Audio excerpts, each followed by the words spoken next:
Hello everyone, I'm the Enforcer, and welcome to the breaking news. Please make sure to like, comment, and subscribe, and support us on Patreon, link in the description below. Today we have breaking news coming from around the world, as we've been able to hear that the United States of America has now announced that they will be providing a significant amount, to the tune of 10 billion US dollars, in military support to the state of Ukraine, and we are currently hearing that US negotiators are meeting with NATO to speak about that further transaction, and that the cargo and supplies are already ready to be shipped out of the United States. Outside of that, it appears that the Russian Federation has already refused the American ultimatum and has stated that they will be continuing on the war no matter what at all costs. We have also been able to hear on top of that the People's Republic of China has officially come out and shown open support for the Russian Federation and their actions and the continued conflict inside of the war in Ukraine. We've also been able to see that the 76th Combined Arms Army of the Northern Theater Command has also conducted a military exercise today showing off the new robotic dogs that the Chinese army is coveting at the moment and appear to be showing that that is the way forward for the future in some extent. Outside of that, we have also been able to hear that armed conflict has continued between the Israelis and the Syrian Interim Government after Syrian army forces refused to leave Druze territory within the southern region of Syria. The Israeli forces then started to bombard and destroy Syrian army forces within the area, and we are now hearing that the Syrian army is going to be withdrawing. In the meantime, the Israelis are also continuing to take actions against the Hezbollah forces inside of the Baalbek Valley in Lebanon, and we've also been able to hear that two unidentified drones hit U.S. oil fields within the area of Iraq. We do have a significant amount of news today, and not only that, a large amount of news that we haven't even been able to cover, but we'll be making sure to cover all of that for y'all here in this video. And so moving on into our first and most major piece of news for the day, we have been able to hear that the United States of America will be providing the state of Ukraine with nearly $10 billion in U.S. military aid over the next upcoming days and weeks. We have been able to hear that the president has clarified that the Ukrainians, or specifically Zelensky, should not target Moscow, according to a statement by Reuters, to dispel a statement that was made earlier today by the Financial Times, where the Financial Times had misconstrued a statement to mean that the President of the United States wanted the Ukrainians to strike the capital city of Russia,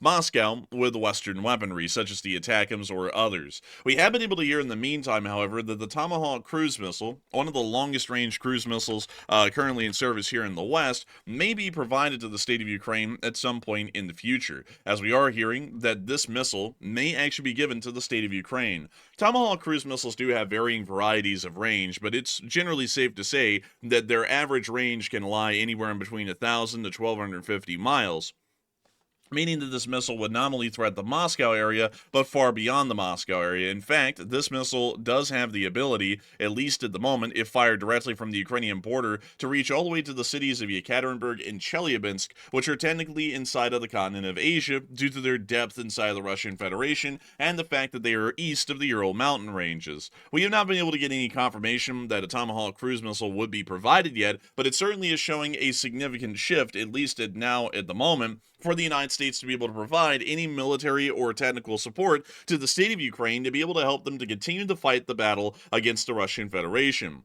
At the same time, we've also been able to hear that NATO equipment, or more so U.S. equipment, is ready to be shipped out at any given moment from U.S. ports. We have been able to hear that the equipment and ammunition are either from existing U.S. Army stockpiles or have just rolled off of assembly lines, depending on the type of equipment. The latter only requires documentation and registration before being ready for shipment.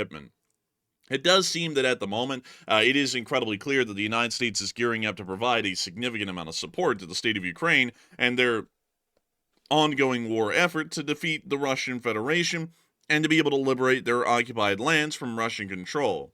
However, it appears that the Russian Federation is not taking the same stance, at least at the moment, and that they have largely flatly rejected the ultimatum. According to what we've been able to hear, Putin, specifically through Sergei Lavrov in public statements made today, has dismissed the president's 50-day ultimatum and tariff threats, signaling Russia's intent to escalate the war in Ukraine rather than back down. According to Kremlin-linked sources cited by Reuters, Putin is unfazed by sanctions and determined to fight until the West accepts his terms, including recognition of occupied territories and limits on Ukraine's military. With Russian forces already controlling a fifth of the Ukraine, his ambitions may grow further as the front advances. One source warned of a major new offensive in the upcoming months, possibly targeting really anywhere inside of Ukraine, and it does appear that Putin is still demanding NATO halt expansion and that the West legally recognizes his gains inside of Ukraine.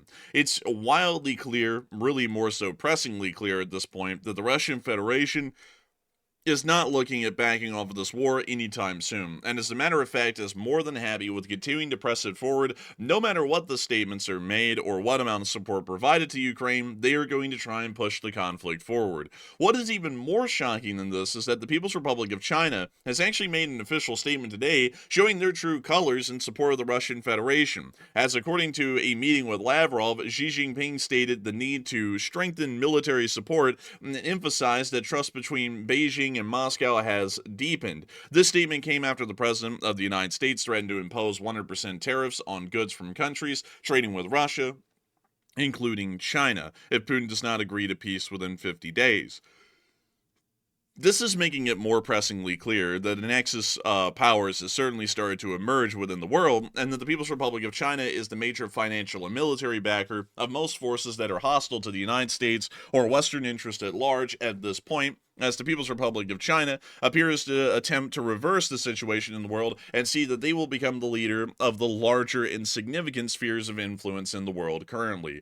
This is an issue that cannot be understated. This is a rather severe issue, and one that will have to be addressed by the United States here in the future, as we are now dealing with a clearly solidifying military and economic alliance between the Russians and the Chinese, and this could greater exacerbate situations inside of Eastern Europe, and not only that, inside of East Asia as well, as the Russians do have the Far East Fleet that could be called upon to serve in the support of Chinese interests if a war in Taiwan was to break out. We have also been able to hear in the meantime, however, that the United States government has not made any comments about the direct statements made by the Russian Foreign Minister, Sergei Lavrov, or the direct comments that are claimed to be made by the Premier of the People's Republic of China or the President of the People's Republic of China, Xi Jinping. We are assuming that the United States of America may be a little bit hesitant to react in full force, at least at the moment, but there is also a chance that the United States may react in full force and already begin to move forward with possibly pressing sanctions against the two nations,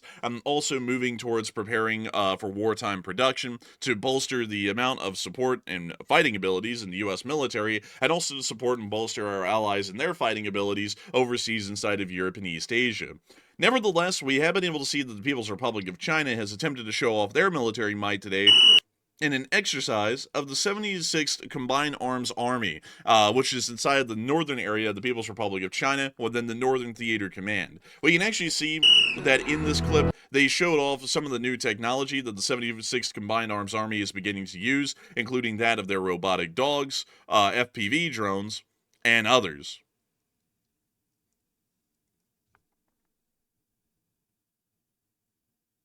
One thing that can be noted, however, is that if this is how they actually fight on the battlefield, their grouping is absolutely horrendous. One mortar round could knock out about half of the squad, or maybe even more, or at least take out the first three guys in the middle, or the first three guys on any side, and then wound the remaining ones. The spacing here is absolutely abysmal. We can see the dogs continuing to trudge forward. And that's the end of the clip, but largely showing us at least a little bit about how the People's Republic of China is attempting to implement modern technology into their combined arms armies, or specifically their battalions and also brigades that are a part of their combined arms armies.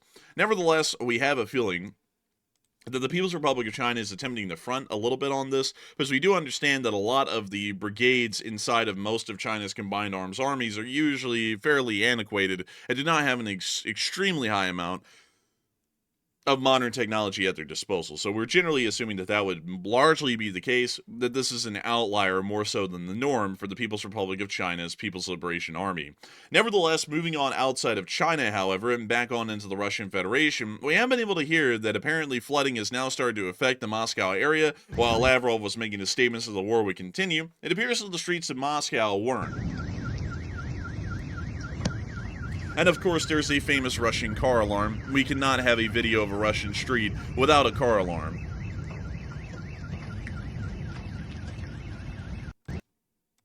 We also have some other clips here showing the flooding affecting what appears to be a parking garage and giving some cars a nice clean bath. We also were able to see in this clip more of the significant flooding.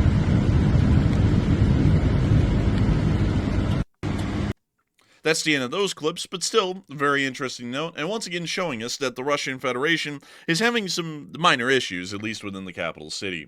Outside of that, we also were able to confirm that the Ukrainians did hit the Energia plant in Yelets once again. This plant is responsible for the assembly of specific components vital to the production of ballistic missiles, and it has been hit again by the Ukrainian armed forces. This will, of course, be causing some significant damage and a bit of a setback for the Russians' ballistic missile program, which we already understand that Russian ballistic missile stocks have dropped about 50% over the prior months if we were to take Ukrainian intelligence at face value. With that in mind, it's going to be a lot more difficult for the Russian Federation to replenish their missile stocks. And for that reason, we are most likely going to be seeing that the Russian Federation will have to start using their cruise and ballistic missiles more sparingly, at least in the meantime, until their stocks can be reassessed and rebuilt. Outside of that, we've also been able to hear that there was an attack on the city of Voronezh as well earlier today, which we could see in this clip. We can actually see the camera looking around. And we see a drone coming in and slamming right into the side of a building. Right at the finale of that song. It appears that at least at the moment, we are not able to confirm what kind of building it was. Apparently there were 16 people who were injured according to local authorities, but there were no fatalities. And we're not exactly sure if the drone was being interfered with by electronic warfare means, or if it had been shot down with one of its critical components getting hit, and then it slammed into that building. We're not entirely sure, but it did confirm that the city of Voronezh was under attack. That is something that is incredibly certain, at least at this point. Outside of that, we also were able to hear that another Russian aircraft has taken off, taking a flight to Tehran. Once again, we're not entirely sure what was the reason for this flight or what kind of cargo it was carrying, but it does appear that at the moment the Russian Federation is continuing a small airlift campaign to the Islamic Republic of Iran and continuing to supply them with vital equipment and stores that the Islamic Republic of Iran could use to further resist American and Western interests inside of the Middle East. Outside of that, we have also been able to hear that some sort of an unidentified group fired 2 drones that successfully hit the Sarsang oil field in Iraq earlier today, causing significant damage to the oil field and once again attacking U.S. assets within the region. It is assumed, at least at the moment, that the Al-Najaba, a Iranian-backed Iraqi militia, may be responsible for this attack, as it's one of the larger proxy forces that the Iranians have inside of Iraq, but once again, it has been unconfirmed at the moment. But here is the clip. We're going to be muting the audio there, but we can see the fire burning in the Sarsang oil field, and it once again is showing us that at least at the moment, the Islamic Republic of Iran is most likely continuing to target and destroy any U.S. forces that are within the region currently, and are making sure to try and cause as much damage to U.S. assets as they can as well. It is still showing that the Islamic Republic of Iran, while not taking any actions on their official standpoint as a nation, are still spurning and supporting their proxy forces throughout the region to conduct their own attacks against U.S. assets and forces wherever they can, including the attacks that we've seen recently near to the Erbil airport, where a small U.S. garrison currently is at the time. Outside of that, we've also been able to hear throughout the rest of the Middle East that it appears that there is further action being conducted by the Israeli Air Force throughout the regions of southern Syria, as well as the entirety of the nation of Lebanon. We were able to confirm that the Israeli Air Force has been attacking and destroying forces within the area of the Baalbek Valley, just north of the city of Zahle, as it does appear that there is a large military buildup of Hezbollah forces throughout this region, including Baalbek, Zahle, and other major towns within the eastern area of Lebanon. We can see here the military storage facilities that were highlighted by the Israeli Air Force, and we have been able to hear that apparently the Israeli Air Force has targeted and destroyed those facilities within the past few hours. Outside of that, we've also been able to hear of massive developing events inside of southern Syria, as we were able to hear that some Druze citizens from the occupied Golan Heights actually stormed across the border earlier today. You could actually see them running right there to try and make it into Syria as a sign of protest against the Syrian Interim Government conducting a conflict or a skirmish against the people of the Druze occupied southern Syria. To say that it's Druze occupied is a little bit of a misstatement. It is actually a historically, culturally Druze region of southern Syria. Pretty much everything south of Damascus is controlled or lived in by the Druze people, including the areas of the Golan Heights, which is currently administered by the Israeli government. We have understood that the Israelis have made multiple statements to the Jelani government that they should withdraw from any regions that are controlled or lived in by the Druze people, as the Israelis consider the Druze people to be an ally and also look to try and protect them as much as possible from the calamities and the maelstroms that pretty much come through the area and wipe out large swaths of people at a single time, such as civil wars, famines, and so on. The Syrian Interim Government has refused to withdraw from this area, and we have seen that since then, the Israeli Air Force has started to target and destroy Syrian military vehicles wherever they can be found, either just north of Damascus or throughout the Druze-controlled regions. You can actually see some of that in this clip right here, showing the Israeli Air Force targeting and destroying everything from military jeeps for the large part to tanks and even armored personnel carriers such as this one right here, which may even be a Humvee. We can also see other vehicles being targeted by the Israeli Air Force, and it does appear that the Israeli Air Force is causing a significant amount of damage to the Syrian Interim Government's armed forces. Outside of that, we also were able to see that Druze people are starting to gather in large droves, preparing for some sort of a common defense of the Druze lands, which are currently largely in rebellion against the Syrian Interim Government.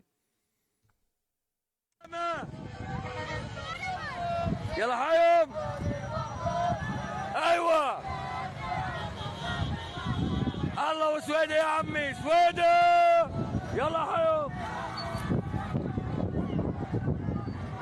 يلا حيوم الفزيعة يلا حيوم اسمع روح المشفى معنا روح يلا حيوم حيوم الظلم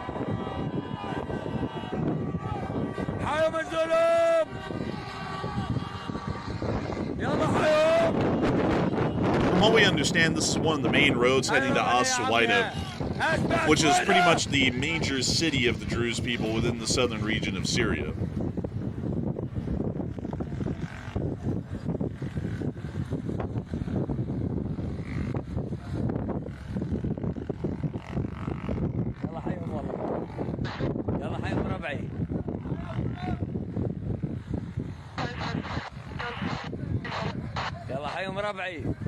That's the end of that clip, but outside of that, we also were able to hear that the Israelis were continuing to attack the Syrian Interim Government's forces within the area as more footage was coming out that they were continuing to get hit by Israeli airstrikes. It was a little bit later, just about an hour and a half ago, that we were able to hear one Syrian army group announcing that they were withdrawing from the Druze regions, which we could see in this clip right here. بعد السيطرة على محافظة سويداء بالكامل بفضل الله عز وجل. الآن بدأت دخول قوات الأمن العام إلى محافظة سويداء لبسط السيطرة ولبسط الأمن والأمان بالمنطقة وسحب السلاح المنفلت داخل المنطقة. الآن كما تشاهدون انسحاب الأسلحة الثقيلة لوزارة الدفاع من محافظة سويداء، وتعلن قوات وزارة الدفاع عن انتهاء العملية العسكرية بفضل الله عز وجل. دحر العناصر الخارجة على القانون. لا مكان للمجرمين والخارجين عن القانون. لا مكان للمجرمين والخارجين عن القانون. تكبير! الله أكبر! تكبير! الله أكبر! So it appears that at least at the moment there is some sort of a public announcement from a commander on the field that they are leaving the area and returning back to Damascus, but we do not know if that's going to be followed through with at the moment, as it does appear that the Syrian Interim Government has an invested interest, at least on an internal political level, to be able to control the entirety of Syria. We have seen clashes breaking out with the Syrian Democratic Forces near to the Euphrates, and we've also been able to see that once again, sporadic fighting has broken out continuously for weeks now between the Druze people and that of the Syrian Interim Government, with no sign that the Syrian Interim Government actually has any wishes or intentions to leave any of these two groups alone. For that reason, we are assuming that at this point, any major withdrawals of Syrian Interim Government forces from the region will not be happening, and the Israelis will most likely continue airstrikes against these groups until the al-Jelani government either relents and these forces are ordered to leave, or this may keep on going indefinitely as the Syrian Interim Government may try and continue to push their land holdings within the region, regardless of the resistance and regardless of the casualties. We've also been able to hear, outside of that information, of have some other additional news, but that appears to be all that we have for today. And I do thank you all so much once again for watching, and if y'all have enjoyed, please make sure to like, comment, and subscribe. We would love to have y'all here. We put in a lot of effort into these videos, and of course, it is always an honor and a pleasure to know that our channel is the one that gets to cover all of the major news for each and every single one of y'all. And you know what, folks? I just remembered there is one more piece of news to cover. I was looking for it right there as I was doing my outro, and for the folks who've actually waited around, we were able to hear that a Russian factory responsible for producing concrete trenches and bunkers within the front line in Mariupol has been hit and destroyed earlier today by Ukrainian forces. That was the piece of news that I was just trying to remember right there, and so I'll show that to y'all, at least the fire and the blaze. We generally understand that the Ukrainians hit this factory with drones.